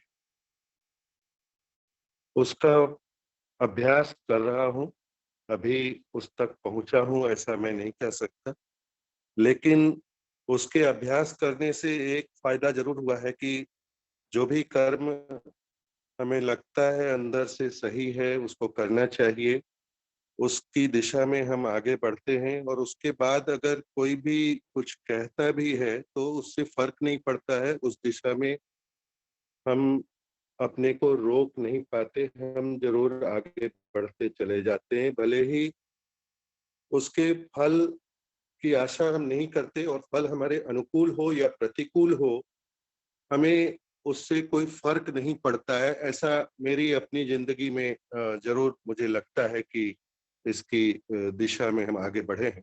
और इसका एक उदाहरण मैं देता हूँ। कई बार जब यह बात आती है सामने, कभी कई लोगों के बीच बैठते हैं तो वहां पर यह होता है कि नहीं भाई, फल तो जरूर होना चाहिए, अगर फल नहीं रहेगा तो फिर कर्म की प्रेरणा कहाँ से मिलेगी, और अगर खराब उसका फल आ गया जो हमारे अनुकूल नहीं है तो फिर क्या होगा। तो उसका उदाहरण मैं इस तरह से देता हूँ कि अगर हम देव स्थान में जाते हैं और वहां पर नारियल फोड़ते हैं, नारियल अच्छा भी निकल सकता है, नारियल खराब भी निकल सकता है, लेकिन वहां पर बहुत ज्यादा दुख नहीं होता है अगर नारियल खराब भी निकल गया। हमें लगता है कि ठीक है भाई, यही अभी प्रभु की इच्छा यही थी। तो उस और प्रभु को समर्पित करते हुए हम अपने सारे कर्म करते हैं तो बड़ा अच्छा लगता है, और उस दिशा में निश्चित रूप से गीता से हमें काफी प्रेरणा मिली है सद्गुरुदेव भगवान की। बहुत बहुत साधुवाद आपका। अभी हमारे पास 20 मिनट और अतिरिक्त हैं। अगर किसी के मन में कोई एक ऐसा प्रसंग हो और वो हमसे साझा करना चाहे तो आप सादर आमंत्रित हैं। अजय भाई, मैं आपके प्रश्न को, आपकी जो मांग है, जो आप चाह रहे हैं साधकों से, उसको और स्पष्ट कर देता हूँ। जी जी, ये जैसा बहुत सुंदर बताया आज रितेश पटेल जी ने, संस्कृत साहित्य के जितने ग्रंथ हैं तो इनके पढ़ने का एक विशेष तरीका है। जैसे आज बड़ी विशेष कृपा ये है कि 17 प्रतियां थी मेरे पास, 17 संस्करण गीता के। आज जो आपके साथ जो चित्रकूट से थैला लाए थे किताबों का, उसमें वो प्रति मिली जिसकी चर्चा अभी पटेल जी कर रहे थे, ये है विरुबंधु टीका सहित। ये 18वां संस्करण इससे पूरा हुआ। जब झोला उसका देखा गया तो इसमें भी थी। तो इसमें हर और अध्ययन का या चिंतन, ये सत्संग का जो ये है कि उसकी जो प्रक्रिया है, श्रवण मनन निधिध्यासन, ये 3 स्टेप्स हैं। इसीलिए संस्कृत साहित्य के जितने ग्रंथ हैं वो शब्दशः पढ़ाए जाते हैं। एक एक शब्द का विच्छेदन होता है, उसका संदर्भ, उसका अर्थ, उसकी अनेक प्रकार से व्याख्या, तमाम व्याख्याएं उसकी होती है। तो ये हर श्लोक में एक आध शब्द ऐसा आपको जरूर मिलेगा जिस पर विचार करने का आपका जो है वो आपके साधन के समय तक जाएगा साथ में, और वो आपको जो है मार्ग भी देता है। इस तरह के शब्दों के माध्यम से, उन पर विचार के माध्यम से, या सत्संग में जो चर्चा हुई उस पर विचार के माध्यम से, जिस दिन आपका विचार हुआ उस दिन आपका साधन कैसा हुआ, इस तरह से भी यदि किसी के कोई अनुभव या वो है तो, और अगर नहीं है तो ये गलत बात है, होने चाहिए। जिन सूत्रों पर, जिन श्लोकों पर आज विचार हुआ है वो आपके आज के शाम के साधन तक तो आपके साथ जाने चाहिए, वहीं से आपको उसका नवनीत प्राप्त होता है। तो इस संदर्भ के साथ एक बार पुनः आप सभी से निवेदन है कि आप बोले इस पर जो है, क्योंकि गीता पर पूरा विश्व बोल रहा है। विश्व की कोई ऐसी भाषा नहीं जिसमें गीता का जो है अनुवाद न हुआ हो। और कल एक कार्यक्रम में ये हुआ कि 1 लाख गीताएं बंटवाई जा रही इस कान की तरफ से भी, और तमाम, एक तो सिन्हा जी के यहाँ भी आई थी। ये देखिए, स्वामी सत्यानंद जी महाराज जी की एक टीका है गीता की, ये मुफ्त में गीता बांटते, आप खाली व्हाट्सएप नंबर भेज दीजिए तो ये पूरी इस तरह की आपको आसानी से समझ में आने वाली हिंदी में लिखी हुई गीता मैंने भी मंगाई थी, सिन्हा जी ने भी मंगाई। तो इस तरह की तमाम लोग गीता के उसके प्रति लगे हुए हैं। तो आप लोग, जैसे मैं तो बताता हूँ, ध्यातो विषयान पुंसः संगस्तेषु प्रजायते, ये मेरे सूत्र मैंने इसी सत्संग के माध्यम से पकड़ा। इसको सुना बहुत पहले, कई बार सुना होगा, लेकिन ये सूत्र जो है ध्यातो विषयान पुंसः, ये मुझे सत्संग की प्राप्ति है और ये बड़ा आनंद देता है। तो आप लोग भी कुछ इसके बारे में कहें। जी, क्योंकि संयोगवश हमारे बीच में रितेश जी हैं, तो मेरा सीधा प्रश्न उन्हीं से है कि आप तो गीता जी का, कोई बीच में किसी और ने कुछ बोला क्या? मैंने अगर मिस कर नहीं, एक मिनट, एक मैसेज शायद है किसी का। मैं रितेश जी से पूछना चाहूंगा कि आपका तो इतने वर्षों का योग का अनुसंधान है और गीता जी का भी आपने वाचन मनन चिंतन किया है। आपके जीवन का कोई ऐसा प्रसंग जो लगता है गीता जी की वजह से ही आपके जीवन में एक अमूलचूल परिवर्तन आया हो, वो सूत्र जो आप हम लोगों के साथ साझा करना चाहें 5 से 8 मिनट में? बहुत है भाई अजय, बहुत बहुत, मतलब सौभाग्य से ऐसा हुआ कि बचपन से ही ये जो ध्वनियां हैं कान में पड़ती थी। बाद में फिर ईश्वर ने कृपा की तो योग के क्षेत्र में आ गया, और फिर वहाँ गीता के बिना कुछ हो नहीं सकता था। तो पहले तो ऐसा था कि इनकी टीका पढ़ो, उनकी टीका पढ़ो, तो समझ में आता नहीं था क्योंकि क्लिष्ट है। लेकिन जब ये हाथ में आई तो ऐसा लगा कुंजी मिल गई, क्योंकि इसमें आप डायरेक्ट सीधे सीधे जुड़ सकते हैं, शब्दों से जुड़ सकते हैं, तो मैंने इसको पढ़ना शुरू किया और फिर बहुत बार पढ़ा इसको। इसके बाद में फिर टीकाओं को पढ़ा तो उनका आनंद और बढ़ गया। और गीता पढ़ते हुए एक एक श्लोक कई बार ऐसा होता है कि लगता है कि अब बस बैठे रहो, इसी में बैठे रहो। प्रजहात यदा कामान सर्वान पार्थ मनोगतान आत्मने आत्मना तुष्टः, मतलब आत्मने आत्मना तुष्टः। तो ये शब्द में ही इतना इतना चुंबकत्व है कि निकलने का मन ही नहीं करता है। और फिर आप अगर योग की क्लास से बाहर निकले हो, मतलब आपने 2 सत्र लिए हो, थोड़ा किसी को ध्यान कराया हो, प्राणायाम कराया हो, किया हो, तो फिर ये जो बुद्धि है वो भी इनको छोड़ना नहीं चाहती। तो ऐसे एक एक, जैसे अभी राजेश जी ने बताया कि ध्याय तो विषयान पुंसा संगाते उपजाते संगात संजाते कामा कामात क्रोधो उपजाते, मतलब ऐसा लगता है कि एक एक श्लोक में घंटों निकल जाएं तो अच्छा है। तो इस तरह से, जैसे एडोलस हक्सले एक फिलोसोफर हुए हैं अमेरिका के, वो कहते थे कि मैं सुबह उठ के गीता स्नान करता हूँ, तो वैसे ही लगता है। बस मतलब नहीं करना चाहूंगा मैं कि अगर आप पढ़ना शुरू कर दें, थोड़ा समय जरूर लगता है कनेक्ट होने में। और एक बार वो शब्दों, इसलिए मैं आग्रह कर रहा था कि शब्दों को हमको पकड़ना चाहिए। हो सकता है मैं आप लोग का अनुभव बहुत ज्यादा हो, क्योंकि मुझे लगता है जब तक हम शब्दों को नहीं पकड़ते हैं गीता में, और वो तभी पकड़ सकते हैं जब हम टीकाएं छोड़ के, टीकाओं को बाद के लिए रखें और क्या शब्दों को पहले समझ लें। तो मेरा अनुभव जो है, एक एक श्लोक में घंटों निकल सकते हैं, महीनों निकल सकते हैं और जीवन निकल सकता है। क्या बात है। ये भी मैं एक गीता की एक टीका है जो स्वामी रंगनाथानंद जी रामकृष्ण मिशन के 13वें प्रेसिडेंट थे, और आपको पद्म विभूषण भी मिला था जो उन्होंने लिया नहीं था, क्योंकि वो व्यक्तिगत रूप से मॉन्क थे तो ले नहीं सकते थे, लेना नहीं चाहते थे। और उनको इंदिरा गांधी पीस पुरस्कार और गांधी पीस प्राइज भी मिला था। और ये विशेष है अपने आप में। ये जो वॉल्यूम्स है 1, 2, 3 बहुत विशेष हैं। इनको पढ़ के मुझे ऐसा लगा कि अगर ये नहीं पढ़ पाता मैं तो कुछ ना कुछ बहुत कुछ रह जाता। तो ये अगर आप लोगों ने इसको पढ़ा है तो बहुत अच्छी बात है, वरना मैं आप लोगों से विशेष अनुरोध करूंगा कि इसको भी जगह दें। बहुत ही विशिष्ट। जी यही जी। आज वाकई में हम सभी लोगों ने, और अभी भी गीता स्नान आज कर ही रहे हैं। और मैं सिर्फ एक वाक्य में मैं रितेश जी के अनुसंधात्मक व्यक्तित्व का आपको परिचय कराना चाहता हूं कि हम लोग अक्सर चर्चा करते हैं जब भी समय होता है हम लोगों के पास, और 20 वर्ष से अधिक का हमारा साथ है इनके साथ में। तो एक बार शायद रितेश जी को याद ना भी हो, एक बार चर्चा में कुछ ऐसी बात हुई जहां पर ये कहा कि कण कण में ईश्वर है, कण कण में भगवान है। तो ये हमेशा किसी भी पक्ष को एक नए तरीके से देखने में रुचि रखते हैं, जो इनके व्यक्तित्व का सबसे आकर्षक बिंदु है। तो इनकी तरफ से जो वक्तव्य था कि क्या ऐसा भी हम सोच सकते हैं कि जो कहा जाता है कि कण कण में भगवान है, भगवान में कण कण है, क्या ये उचित होगा? तो बात तो सिर्फ एक लाइन की थी, लेकिन वो पूरा परिपेक्ष, वो दर्शन पूरा परिवर्तित करता है सिक्के के दूसरे पहलू को।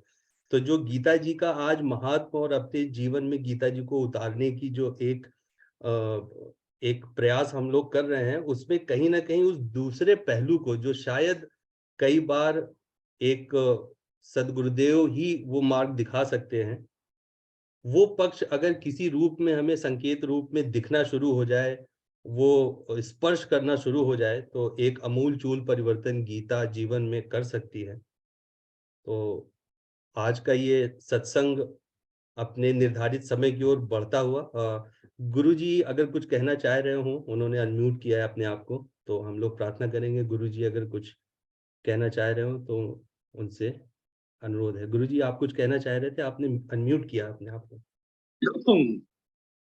अनम्यूट था ही यार, पहले से क्या? अच्छा जी मैंने म्यूट तो किया ही नहीं जी, तो हम लोग आगे जी गुरु बात अब आप कही है तो मैं कह दूं जी कि भगवान श्री कृष्ण रथ के ऊपर विराजे हुए हैं और अर्जुन वहीं गीता सुन रहा है ना। यानी परमात्मा बाहर की जानकारी से, शास्त्रों के द्वारा, संतों के द्वारा, अनेकों के द्वारा आपके पास भरपूर आ गया है, चारों तरफ से छा गया है परमात्मा। परंतु फिर अर्जुन से 18वें अध्याय में भगवान ने कहा कि हृदय से अर्जुन तिष्ठति तमेव शरणम गच्छ सर्वभावेन भारत। किंतु वही परमात्मा आपके भीतर से जब तक बोलने न लगे, उसकी आवाज भीतर से आपकी न करने लगे, तब तक बाहर की जानकारियों का बहुत मूल्य नहीं है। तो अर्जुन से भगवान ने कहा कि मैंने जो कहना था 18 अध्याय कह दिए, अब तुम अपने भीतर उसके अनुभव में जाओ, उतरो अपने भीतर, और जो निर्णय फिर जिंदगी में तुम्हें मिले वह तुम करो। यहां जाकर के गीता पूर्ण होती। तो ये है कि हम इसमें उतरे। जैसे एक अच्छी बात आज आई नीतीश जी के जरिए कि हम शब्दों के माध्यम से भी उतरे। उन्होंने जो कहा कि कोई भी एक शब्द ऐसा हो जाता है कि उसका नशा महीनों तक बना रहता है। तो इसी को विनोबा जी ने अपनी टीका लिखी, उसमें कहा कि मैंने तो बचपन से गीता माता का दूध पिया, तो मेरे रोम रोम में दूसरी कोई चीज है नहीं। इस शरीर और मन और बुद्धि और चित्त सब स्मृति और सब उसी का बना है गीता। तो वो अपने भीतर से जी अनुभव उठे आज गीता जयंती के अवसर पर। और आज संयोग की बात है कि आज मेरे दीक्षा के 50वां दीक्षा दिवस है। 50 वर्ष मुझे दीक्षा प्राप्त हुए और आप लोगों के साथ साधन करते हुए जिंदगी में जो सार्थकता, जो आनंद, जो तन्मयता और जो परमात्मा की नित्य उपस्थिति का आनंद, इस सेवा से, गुरु सेवा से, गुरु आशीर्वाद से, गीता माता की कृपा से आया है, वही आप सबको आए। बस यही एक गुरु परंपरा से, गीता माता से प्रार्थना है। अब गीता की आरती हो तो इतना ही जी, समय।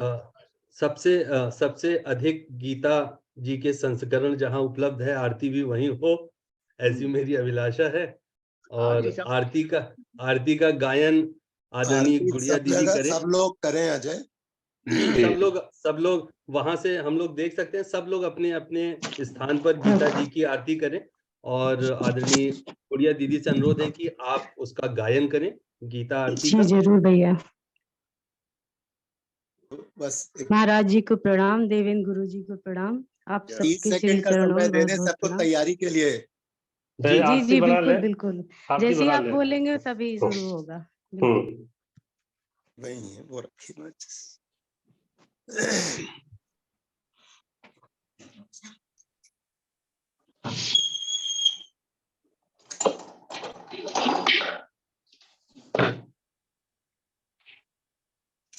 कमल विहारिणी सुंदर सुपुनीते, माँ जय भगवत गीते।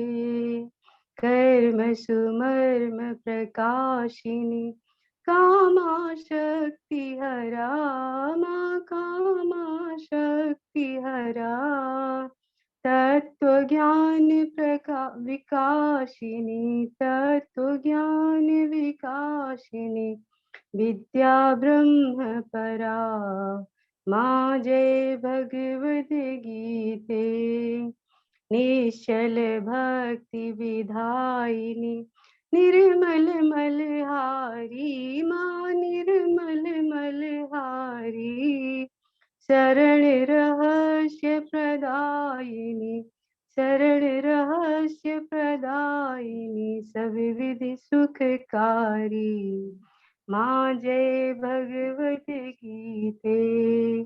राग द्वेष विदारिणी कारिणी मोद सदा, माँ कारिणी मोद सदा। भवभयहारिणि तारिणि भवभयहारिणि तारिणि परमानंद प्रदा माँ जय भगवत गीते। आसुर भाव विनाशिनी नाशिन तम रजनी माँ नाशिनी तम रजनी।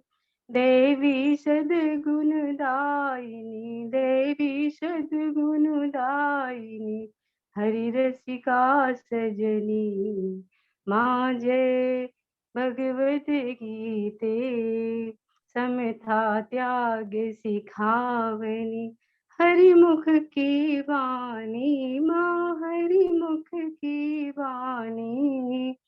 सकल शास्त्र की स्वामिनी सकल शास्त्र की स्वामिनी श्रुतियों की रानी माँ जय भगवद गीते।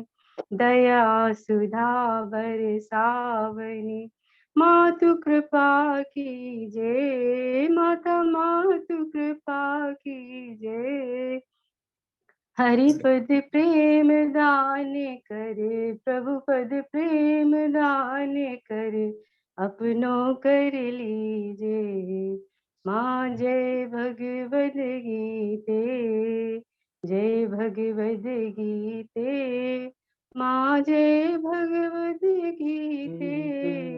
हरि ही कमल विहारिणी हरि ही कमल विहारिणी सुंदर सुपुनीते माँ जय भगवत गीते।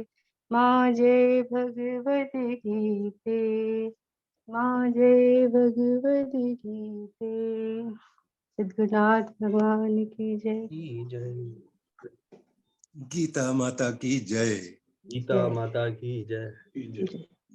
सभी गुरुजनों को साधकों को गीता जयंती की बहुत बहुत बधाई हो, बहुत बहुत शुभकामनाएं। माँ गीता हम सभी का कल्याण करे, हम सबके जीवन में गीता उतरे, ऐसा अपेक्षा और ऐसे आशीर्वाद की कामना श्री गुरुदेव भगवान से हम लोग करते हैं। कार्यक्रम के अंतिम चरण की ओर बढ़ते हुए भजन के लिए मैं अनुरोध करूंगा। है हमारे बीच में संध्या दीदी।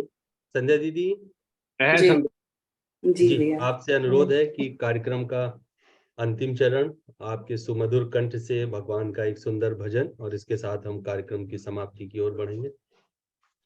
जी, जय गुरुदेव। सद्गुरुदेव भगवान।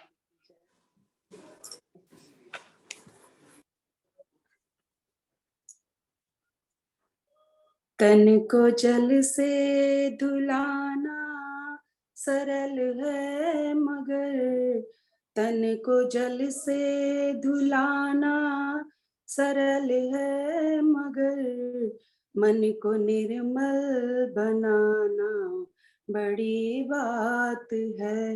मन को निर्मल बनाना बड़ी बात है। कोशिशें कोई लाखों भले ही करे कोशिशें कोई लाखों भले ही करे किंतु सद्गुरु बिना बात बनती नहीं। किंतु सद्गुरु बिना बात बनती नहीं। ग्रंथ पढ़ ज्ञान पा लेना आसान है। ग्रंथ पढ़ ज्ञान पा लेना आसान है। अपना आनंद पाना बड़ी बात है। अपना आनंद पाना बड़ी बात है। तन को जल से धुलाना सरल है मगर मन को निर्मल बनाना बड़ी बात है।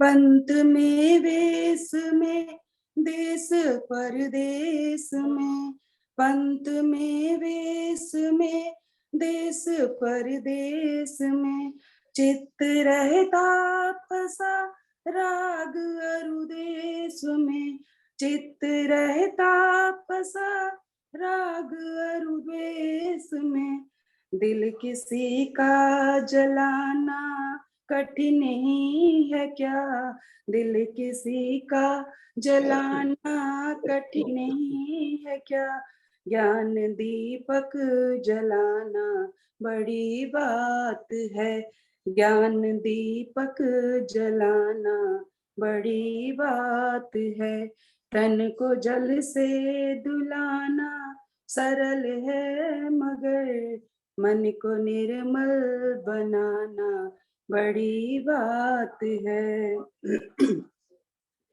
बन के विद्वान विद्या के अभिमान में, बन के विद्वान विद्या के अभिमान में, अपना मत को चलाना असंभव नहीं, अपना मत को चलाना असंभव नहीं, पूर्ण संयम सहित धर्म की राह पर, पूर्ण संयम सहित धर्म की राह पर, अपना जीवन चलाना बड़ी बात है, अपना जीवन चलाना बड़ी बात है, तन को जल से धुलाना सरल है मगर मन को निर्मल बनाना बड़ी बात है, मन को निर्मल बनाना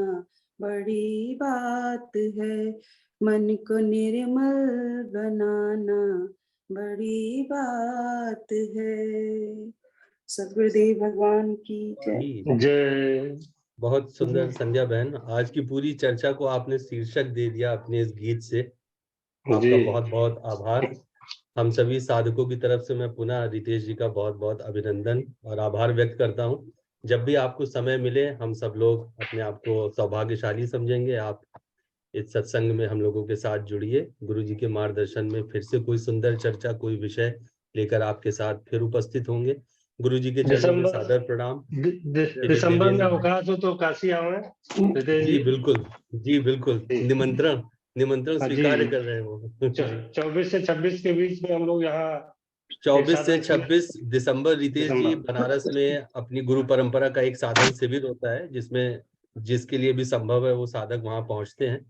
तो आपके लिए आमंत्रण है गुरु परंपरा की तरफ से, आप काशी पधारे, आपका स्वागत है सारनाथ शिविर। 24 की 25, 26, 27 24 हुआ सैटरडे आपकी वजह से किया गया गुरु जी भैया। जय हो। आपकी वजह से करते हैं, आपको पता नहीं। आज के प्रोग्राम की जो पूर्णाहुति करते हैं तो उसके पहले एक सारांश हम बता देते हैं कि हमारा जो ध्येय है वो ब्रह्म दृष्टि और तुरीयावस्था है। उसके लिए 5 रास्ते हैं: धर्म, वैराग्य, भक्ति, ज्ञान और ध्यान। तो ये पांचों में पूर्णता पाने के बाद ही हम तुरीयावस्था का में प्रवेश कर पाएंगे। तो वो पांचों का जो रास्ता है वो भगवत गीता में बताया हुआ है। तो वही भगवत गीता यही हमारे लिए इसलिए श्रेष्ठ है। धर्म के मुताबिक आचरण करो, भक्ति योग, पूर्ण शरणागति और ज्ञान योग और ध्यान योग के बारे में भी सभी रास्ते बताए हुए हैं। न जो कर्म फल की त्याग वही एक वैराग्य है। तो पांचों में हमें पूर्णता पाने के बाद ही हम आत्म साक्षात्कार और ब्रह्म ज्ञान के प्रति जा पाएंगे। यही आज का हम सारांश है। ओम श्री सद्गुरुदेव भगवान की सभी का बहुत बहुत आभार। गुरु जी से सादर चरणों में प्रणाम।